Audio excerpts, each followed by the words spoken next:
Welcome to part 1 of my two-part podcast series, Gold Mafia Debunked.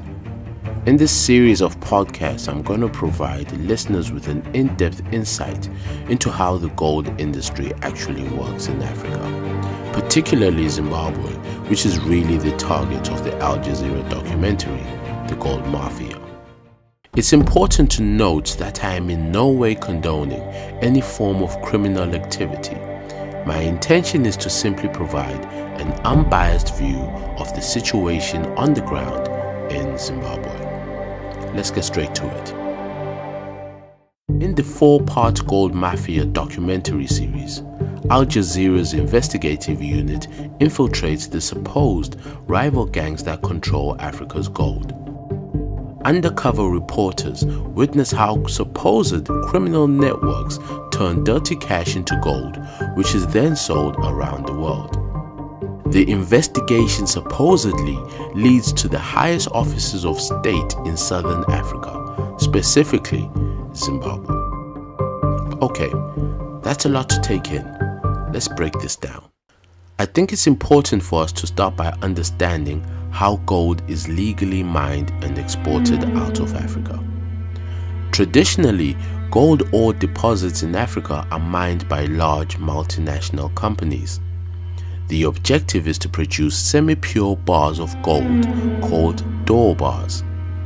These bars are then sent to refineries for refining, which is the chemical process of removing impurities from gold d'or bars for the purpose of creating 99.95% pure gold content. This purified gold is then minted to produce products such as gold bullion and collectible gold coins. These products are then marketed and sold to investors through global wholesalers such as the London Bullion Market Association, or more commonly known as the LBMA. Now it's important that you remember that name. We'll get back to them in a second. Now that you have a general understanding of the gold industry value chain, let's take a moment to analyze Zimbabwe's gold industry and understand the challenges the industry is confronted with. In Zimbabwe, any person who is a permanent resident and above the age of 18 may take out a prospecting license at any Ministry of Mines and Mining Development office. A holder of a prospecting license automatically acquires the right of prospecting and pegging mining claims anywhere in Zimbabwe.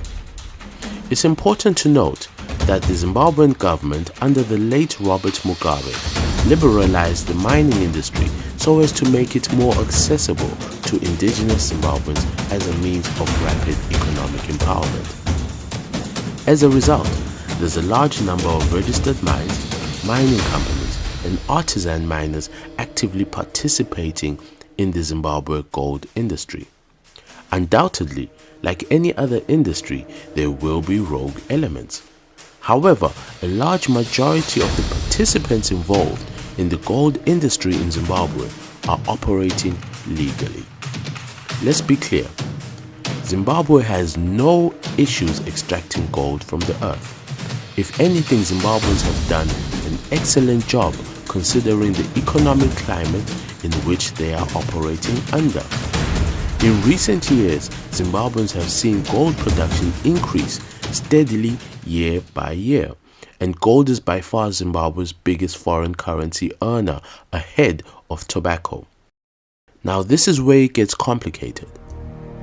The challenges for Zimbabwe lie further down the gold industry value chain, specifically gold refinery, minting, and wholesale. It's a well-publicized fact that Zimbabwe has been operating under sanctions for over 20 years, and as a result of those sanctions, Zimbabwe has not been able to access the world's largest gold wholesaler, the LBMA. Remember, I told you not to forget that name. Keep them close. Zimbabwe was removed from the LBMA in 2008 after failing to meet its minimum requirements of 10 tons gold output per year.